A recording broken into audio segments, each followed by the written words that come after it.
বিয়ের কেসে যখন অ্যাডজাস্টমেন্ট স্ট্যাটাস ফাইল করবেন বিনা ইন্টারভিউতে গ্রিন কার্ড দিচ্ছি। অনেকে অ্যাসাইলাম ফাইল করেছেন, কিছু মনে করবেন না, গার্বেজ ফাইল করেছেন এই জন্য আরেকজনের ফর্ম দেখিয়া অথবা একজন অ্যাসাইলাম ফাইল করছিল ওর ফর্মটা কপি করিয়া অনেক কথা লিখছেন।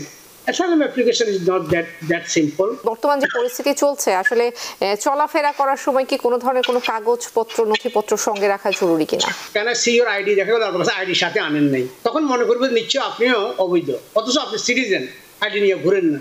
ওই ক্ষেত্রে ওই জন্য ওইটা থেকে অ্যাভয়েড করা যেটা করে সুইপিং অ্যারেস্ট। 16 জনকে নিয়ে গেল, আসলে এখানে 16 জনের ভিতরে 2 জন শুধু আনডকুমেন্টেড, আর বাকি সবগুলো আসলে সিটিজেন বা গ্রিন কার্ডধারী, কিন্তু তাদের গ্রিন কার্ড বা সিটিজেন কোনো প্রমাণ দেখাতে তারা ব্যর্থ হয়েছে।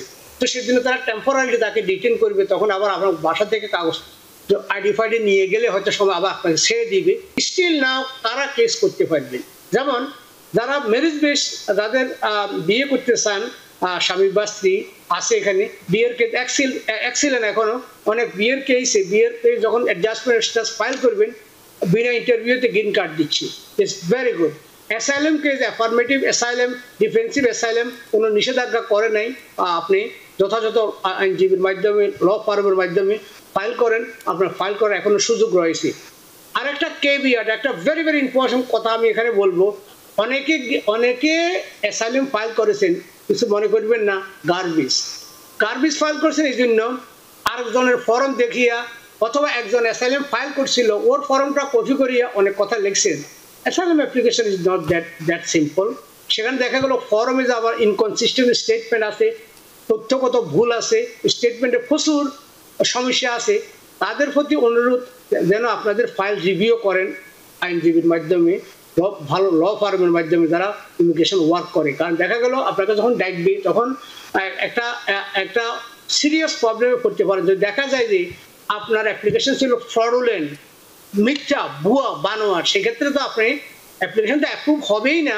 আর একটা আইন আছে এখানে যে যদি সরকার মনে করে যে আপনি ভুয়া তথ্য দিয়ে সরকারকে ধোকা দিয়েছেন, ওয়ার্ক পারমিট নিয়েছেন, মেডিকেট খেয়েছেন, আপনি কিন্তু এই অ্যাসাইলামের উপযুক্ত ছিলেন না, সেই ক্ষেত্রে দেখেন স্টার্টে প্রসিডিং এগেইনস্ট ইউ, সেখানে ওই ফর্মের নিচে লেখা থাকে যদি আপনি মিথ্যা ভুয়া তথ্য ফর্ম দিয়ে ফিল আপ করে থাকেন আপনার $2 লক্ষ জরিমানা হইতে পারে, আপনি জেলে থাকতে পারে, কার তো হবেই না, আরো প্রবলেম হইতে পারে।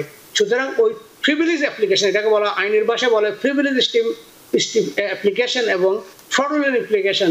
তো ওই ধরনের অ্যাপ্লিকেশন থেকে হয়তো আপনি সরল বিশ্বাসে লিখছেন, টাকা ছিল না, আরেকজনের কাছে গেছেন, এটা কোনো অন্যায় কিছু না। বাট সময় থাকতে আপনাকে ডাকার আগে আপনার অ্যাপ্লিকেশন যেন কোনো এক্সপার্টের মাধ্যমে রিভিউ করে যেন আদালতে শরণাপন্ন হন, সেটা হলো আমার সেকেন্ড ক্যাভিয়াট বা সেকেন্ড ইনফরমেশন আমি দিতে চাইছি। আপনাকে অসংখ্য ধন্যবাদ আমাকে অসংখ্য সময় দেওয়ার জন্য। Back to you. জি মোহাম্মদ মজুমদার, আমি একটু সোশ্যাল মিডিয়া থেকে প্রশ্ন নেই আপনার কাছে। আমাদের অনেক কিছু জানার আছে, আইনি অনেক পরামর্শ নেওয়ার আছে, তবে একটু সোশ্যাল মিডিয়াতে অনেক আমাদের সঙ্গে ভিউয়ার্সরা যুক্ত আছেন, একটু প্রশ্ন নেই, একটু মতামত নেই। সুমন আহমেদ তিনি বলছেন আমেরিকায় অভিবাসীদের সন্তানদের বয়স 14 পার হলে তাদের নতুন করে সরকারি দপ্তরে গিয়ে নাম নথিভুক্ত করতে হবে, নতুন করে আঙুলের ছাপ দিতে হবে, 14তম জন্মদিনের 30 দিনের মধ্যে এই কাজ করতে হবে।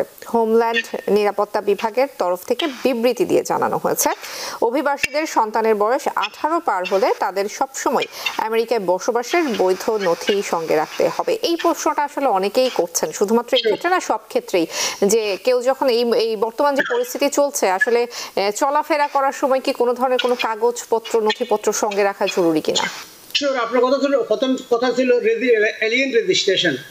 প্রত্যেকটি মানুষ যারা যুক্তরাষ্ট্রের ফেডারেল নথিতে কোনোভাবে নথিভুক্ত নন, যেমন ধরুন অনেক আছেন বর্ডার ক্রস করে আসছেন, কোনো কেসও ফাইল করেন নাই, নিবন্ধিত নন, আপনাকে পথে ধরেও নেই, সুতরাং আপনাকে রেজিস্ট্রি করতে হবে যদি আপনার বয়স 14 বছরের বেশি হয়। এবং এই আইন কার্যকরী হয়েছে এপ্রিলের 11 তারিখ থেকে। তবে যারা অ্যাসাইলাম ফাইল করেছেন, স্টুডেন্ট বিষয়ে আসছেন, ভিজিট বিষয়ে আসছেন, এই যাদের কেস পেন্ডিং আছে তারা রেজিস্ট্রেশনের প্রয়োজন নাই, বিকজ আপনার ইনফরমেশন সরকারের কাছে অলরেডি আছে। আচ্ছা, হচ্ছে আপনি কি রেজিস্ট্রেশন যদি এখন করেন তাহলে আপনার তথ্য সরকারের কাছে যাবে। এখন আমরাও জানি না, কেউই জানে না এই তথ্য তারা কেন নিচ্ছে, আপনাকে অ্যারেস্ট করার জন্য নিচ্ছে নাকি গ্রিন কার্ড দেওয়ার নিচ্ছে। সেজন্য আমি ভেরি সিরিয়াসলি বলি, আপনি আপনার নিজস্ব আইনজীবীর মাধ্যমে কথা বলেন পার্সোনালি যে আপনি কি রেজিস্ট্রেশন করবেন কি করবেন না। আমরা এই উপদেশ দেওয়ার জন্য বা কোনো উপদেশ দেওয়ার জন্য এখানে আমরা আসি না। আমরা এডুকেশনাল পারপাসে এই সমস্ত ভিডিও দিয়ে থাকি, সাধারণ তথ্য দিয়ে থাকি। আপনারা কোনো এখানে উপদেশ এখানে কেউ দেওয়ার অধিকারও নেই, কেউ দিও না। উপদেশটা আপনি নেবেন পছন্দের আইনজীবীর মাধ্যমে পার্সোনালি। তবে রেজিস্ট্রেশন কথা চালু আছে, রেজিস্ট্রেশন তারাই করবেন যাদের কোনো নথি সরকারের কাছে নাই এবং যাদের বয়স 14 বছরের বেশি এবং যারা 30 দিনের বেশি যুক্তরাষ্ট্রে থাকতে চান। দেখা গেল আপনি বর্ডার ক্রস করে আসছেন, 29 দিনের মাথায় চলে যাবেন, আপনার রেজিস্ট্রেশন করার দরকার নেই, কারণ 30 দিনের পর হলে আপনার রেজিস্ট্রেশন দরকার। দেখা গেল আপনার বয়স 14 বছরও কম, আপনার রেজিস্ট্রেশন করার কোনো দরকার নেই। আর আপনি যদি বিভিন্ন কেসে মামলায় পেন্ডিং থাকে, রেজিস্ট্রেশন করার দরকার নেই। তবে যদি করতে হয় এগেইন আপনি লয়ারের মাধ্যমে পরামর্শের মাধ্যমে করবেন। আচ্ছা, সেকেন্ড থিং যেটা কোশ্চেন ছিল আপনার সেটা হলো আপনি চলাফেরার সময়, ইয়েস চলাফেরার সময় আইডেন্টিটি ড্রাইভার লাইসেন্স তো থাকবেই, এবং আপনি যে সিটিজেন হয় সিটিজেনশিপের কাগজটাকে ছোট আকারে করে এটা একটা কপি রাখিয়ে দিতে পারেন, গ্রিন কার্ডের কপি রাখিয়ে দিতে পারেন। সুতরাং এটা কেন রাখবেন আমি আপনাকে বলি। দেখা গেল কোনো এক ক্যাফেটেরিয়াতে আপনি চা খাচ্ছেন, সেখানে অনেক জমজমাট ক্যাফেটেরিয়া, ভালো ভালো ক্যাফেটেরিয়া অপশন দেখে 200-400 লোক বসা থাকে। তারা টার্গেট করে সেখানে হয়তো খুঁজতেছে এখানে অবৈধভাবে কেউ কাজ করতেছে অথবা আনডকুমেন্টেড কেউ আছে। সেখানে ধরতে গিয়ে এখানে 16 জনকে ধরে ফেললো। আপনাকে বললো কেন সি ইউর আইডি, দেখা গেল আপনার কাছে আইডির সাথে আনেন নাই, তখন মনে করবে নিশ্চয় আপনিও অবৈধ, অথচ আপনি সিটিজেন, আইডি নিয়ে ঘুরেন না। ওই ক্ষেত্রে ওই জন্য ওইটা থেকে অ্যাভয়েড করা যায়, এটা করে সুইপিং অ্যারেস্ট। 16 জনকে নিয়ে গেল, আসলে এখানে 16 জনের ভিতরে 2 জন শুধু আনডকুমেন্টেড, আর বাকি সবগুলো আসলে সিটিজেন বা গ্রিন কার্ড দাঁড়িয়ে, কিন্তু তাদের গ্রিন কার্ড বা সিটিজেন কোনো প্রমাণ দেখাতে তারা ব্যর্থ হয়েছে। তো সেদিন তারা টেম্পোরারি তাকে ডিটেন করবে, তখন আবার আপনার বাসা থেকে কাগজ আইডি ফাইডি নিয়ে গেলে হয়তো সময় আবার আপনাকে ছেড়ে দিবে। এই জন্য বেস্ট অ্যাডভাইস হলো সাথে আপনার ওয়ালেটে ছোটো ছোটো করিয়া আপনি যদি অ্যাসাইলাম কেস পেন্ডিং থাকে, আপনার G-28 বলে একটা ফর্ম থাকে। G-28 হইলো আপনার কি কেস ফাইল করছেন এবং কে আপনার অ্যাটর্নি, কি অবস্থা কেসের, এগুলো সব থাকে। অথবা যারা কেসের কোনো প্রগ্রেস থাকলে একটা ছোট লেটার নিতে পারেন যে I represent mister Majumdar and he have a pending case, if you have any question call me, এটা অ্যাটর্নি রিপ্রেজেন্টেশন লেটার থাকতে পারে। যারা গ্রিন কার্ড ফান্ড নাই এখনো বা কেস পেন্ডিং আছে, অ্যাটর্নি রিপ্রেজেন্টেশন লেটার থাকতে পারে, G-28 থাকতে পারে। সেম থিং বাংলাদেশের থেকে আসার পথে আপনি এই সমস্ত তথ্যগুলো এয়ারপোর্টে রাখবেন, কারণ দেখা গেল আপনার কাগজ নাই, সেখানে আপনাকে হ্যাসেল পোয়াইতে হবে। সো এটা এবং ইন্টারস্টেট বিভিন্ন স্টেটে ঘোরাঘাড়া, অযথা ঘোরাঘাড়া করার দরকার নেই। যেমন আপনার কাগজপত্র ভালো নাই কিন্তু আপনি জোরে গাড়ি চালাইতেছেন, এখন আপনাকে অ্যারেস্ট করলে এক কারণে, এটা কথাতে কান টানলে এবং মাথাও আসে, তখন দেখা গেল যে আপনার কার্ডের কত সমস্যা আসে, আপনাকে ফেডারেল এজেন্ট অ্যারেস্ট করে ফেলছে। সুতরাং অপ্রয়োজনীয় কাজে গাড়ি ব্যবহার করা বা ইন্টারস্টেট বিভিন্ন স্টেটে ঘোরাফেরা করা এবং অপ্রয়োজনীয়ভাবে বিভিন্ন হাই ট্রাফিক এরিয়াতে যাওয়া, এগুলা থেকে বিরত থাকাই ভালো। মোস্ট ইম্পর্টেন্টলি কথাটা আবার বলি, যদি রাত্রিবেলা বা দুপুরবেলা আপনার বাসায় আইস এজেন্ট নামে কেউ পরিচয় দিয়ে বলে যে আমি আইসের লোক, আমি তোমার ঘরে আসতে চাই, সাধারণ রুল অফ ল হচ্ছে আপনার ঘর আপনার সেফটি, প্রেসিডেন্ট আপনার ঘরে আপনার বিনা অনুমতি ঢুকতে পারে না আনলেস একটা জুডিশিয়াল ওয়ারেন্ট বলতে বোঝায় ইমিগ্রেশন জাজ বা কোনো জাজ কর্তৃক সাইন করা কোনো যদি ওয়ারেন্ট থেকে তাকে আপনি তাকে ঘরে প্রবেশ করতে দিতে বাধ্য।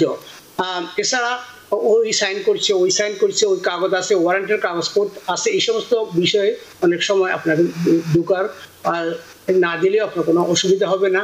আবার যখন আপনাকে আইস এজেন্ট বা কেউ আপনাকে ডিটেইন করবে, আর একটা রাইট আছে, সেটা রাইট টু রিমেইন সাইলেন্ট।